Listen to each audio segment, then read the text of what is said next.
Salut à tous, nous avons ici la petite ID UDRC Breaker qui, je vous le rappelle, est à gagner en tombola. À l'heure où sort cette vidéo, c'est trop tard. Tu pouvais jouer jusqu'à la fin du mois de mai. Et si tu as loupé cette vidéo, c'est tant pis pour toi, on a une playlist tombola. Regarde dedans de temps en temps. Check un peu comment ça se passe si tu veux réussir à gagner un truc. Et à côté, nous avons la Traxxas Latrax piste.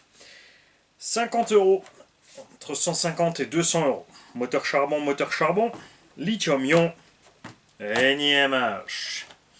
Petit chargeur tranquille USB livré avec. Chargeur allume-cigare. Pour moi, n'importe quoi un chargeur allume-cigare. Parce que le gamin il récupère sa bagnole, il reçoit les batteries avec. Là, tu n'as pas les batteries de la télécommande avec, là, tu les as. Mais ensuite, il veut charger sa NiMH et il est là avec son pauvre chargeur allume-cigare. Et il faut une bonne heure pour charger cette batterie. Donc tu fais quoi? Tu laisses le contact allumé pendant 1 heure sur la voiture, sachant que la plupart des véhicules modernes coupent le contact tout seul au bout de 5-10 minutes. Ils coupent les consommateurs pour éviter les problèmes. Il faut redémarrer sans arrêt. Ton père ne va pas s'amuser à faire un trajet d'1 heure pour charger ta batterie. Un non-sens. C'est allumé, c'est fini l'allume-cigare, USB ou s'ils veulent pas faire 210-220 volts, ouais, de toute façon il n'y a que l'USB. La plupart des gens ont USB pour les chargeurs de téléphone, d'ordi, tout ça, donc niet. Radio Traxxas. Elle est fiable, elle est efficace. Un seul bouton de réglage dessus pour le trim de direction. Pas de dual rate instantané ni rien du tout. Tu peux le faire, mais il faut rentrer en mode programmation. La UDRC dispose du TSM que la Latrax n'a pas. Elle dispose du trim de direction que la Traxxas et du dual rate instantané de la direction que celle-ci n'a pas. On a les inversions de gaz et de direction, ne sont pas utiles. Là, tu les as aussi avec. En fait, il faut rentrer dans le menu, il faut inverser et tout ça, ça fonctionne. Ça, il n'y a rien avec là.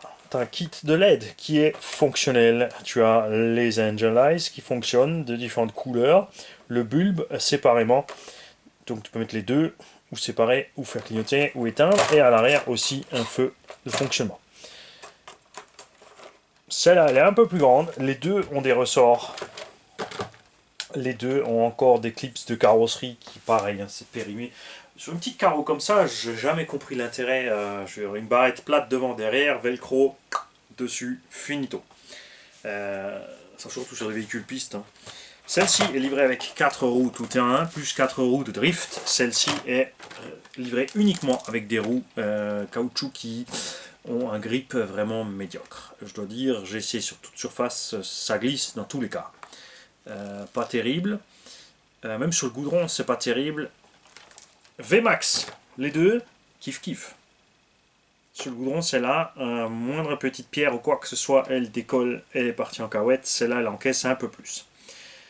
Niveau de la carrosserie, là, t'as rien, t'as juste le Lexan. Là, ils se sont quand même donné du mal. Tu as un arceau à l'arrière, tu as une calandre en plastoc, tu as un aileron en plastoc et tu as un diffuseur. Les deux disposent d'un bon pare-choc avec la mousse, mais celle-là, elle est vraiment super méga basse. Et là, pour l'essai, je l'ai mis en lipo. Parce que j'ai pas envie de rouler à NiMH, j'ai mis lipo 2S dedans avec. Donc autonomie, ça y va, il n'y a pas de problème. La patate, ça y va, il n'y a pas de problème. Mais pour moi, le problème, c'est le triple de prix de celle-là. Avantage Traxxas, full support, pièces de rechange. Il y a des options évidemment pour que tu dépenses dans ta petite voiture. Là, il n'y a pas d'option. Et les pièces sont pas. Je dirais que tu dois les trouver, mais il faut les chercher. Après, tu te dis qu'à 50 € la machine contre 150, autant en acheter deux et avoir de la réserve et commencer à cannibaliser une en cas de casse et en racheter encore une troisième. Tu vois, enfin, après, c'est à chacun de voir ce qu'il a envie. C'est sûr. Celle-là existe avec plusieurs petites carreaux, celle-là existe encore avec juste une deuxième carreau. Et donc après les tests, au-delà du prix, si tu files ces deux caisses à quelqu'un, tu lui dis les deux coûtent 200 €, je pense que, à part pour le look, pas beaucoup vont préférer celle-là. Un abonné m'a dit cette machine est beaucoup plus agréable à conduire que les petites VL-Toys machin 24. C'est un peu normal, c'est la taille au-dessus. Plus large, plus long, donc plus stable. Mais le fait est que non. Sortie de la boîte, cette machine est moins stable à piloter que ça, et pour une raison très très simple.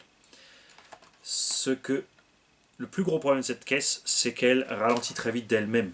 Donc il suffit quand tu roules de mettre le trim un tout petit peu en avant pour te retrouver avec une roue libre comme celle-là.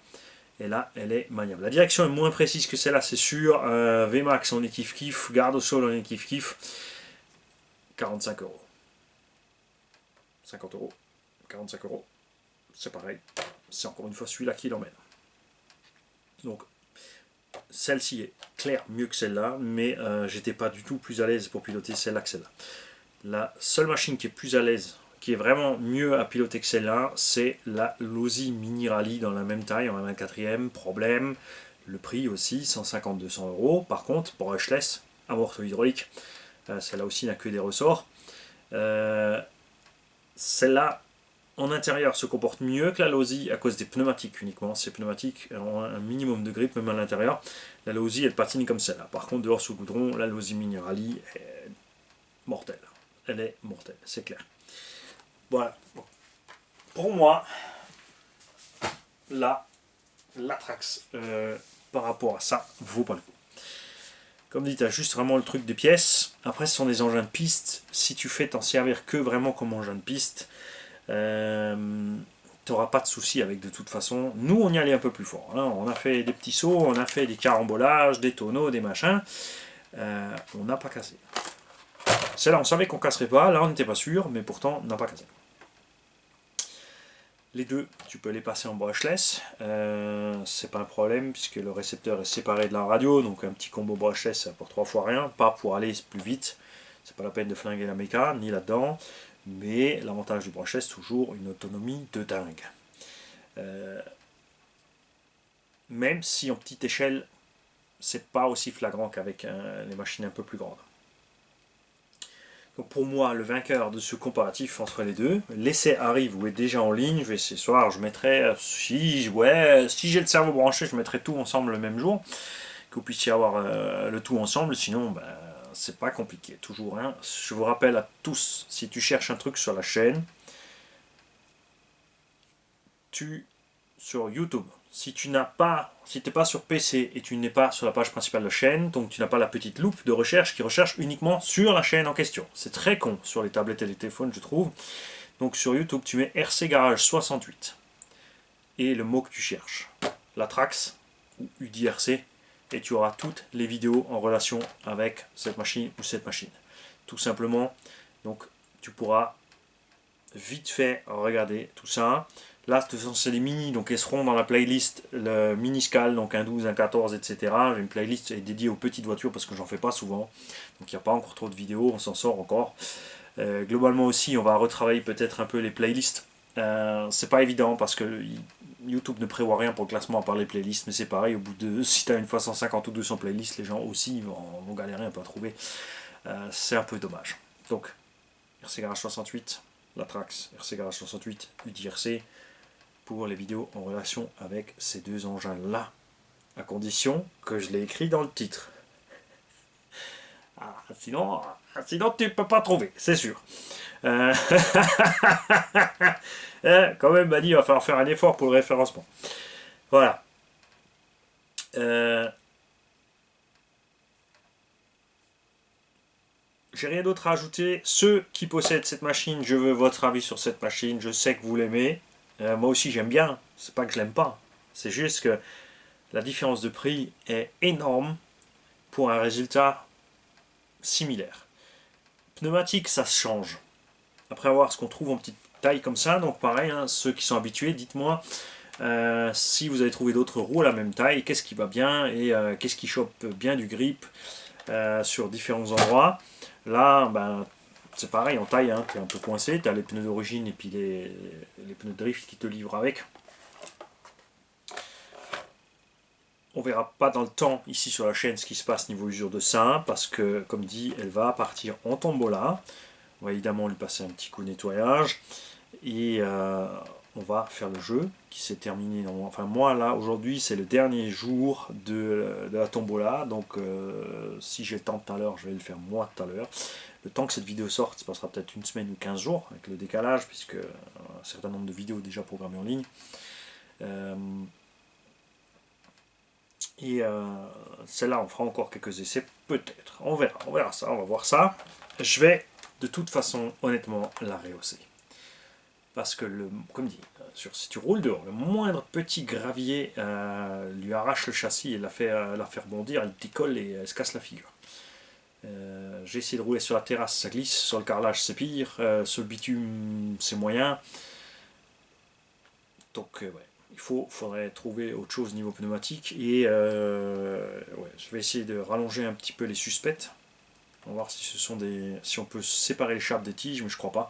Sinon il faudra trouver 4 petits mini amortos pour la rehausser un tout petit peu parce que c'est trop bas et c'est dommage.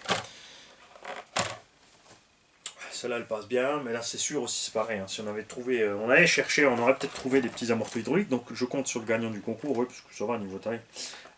Pour nous dire ensuite s'il met des petits amortos hydrauliques ou pas.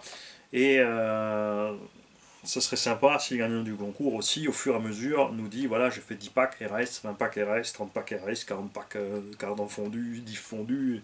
Voilà, ce qui arrive, qu'on ait un retour, parce que on a plein de chaînes qui déballent ces trucs-là, qui, comme moi, hein, je les sors, machin, je vous fais envie, c'est vrai que ça marche bien, c'est sympa, je suis content avec. Et après, t'as pas vraiment de retour dans le temps. Et surtout pas de retour de plein d'utilisateurs. Parce qu'avoir juste mon retour, c'est pas une jauge, tu vois. Les petites machines comme ça, je les roule beaucoup moins que les grandes, donc de toute façon, contrairement aux grandes, tant que je passe 50 packs là-dessus, il peut se passer 3-4 ans. Ça risque d'être un peu long pour un retour pour ceux qui veulent acheter tout de suite. Donc on compte sur ceux qui l'ont, celle-ci, et qui ont celle-ci. Si quelqu'un d'autre a les deux, alors là c'est top. Le petit cornichon aussi a testé celle-là, à l'unanimité pour lui c'est celle-là. Et Gigi aussi, elle a roulé brièvement ça, bon, à petite allure, elle a été fatiguée, elle n'était pas concentrée, donc elle a roulé un petit tour avec ça, elle a roulé un petit tour avec ça, mais pour elle aussi. Et les deux n'étaient pas au courant du prix de la machine, ça n'a rien à voir. Hein. Les deux ont préféré celle-là. Voilà. Je compte sur vous pour les retours. Bonne fin de journée les mecs. Salut.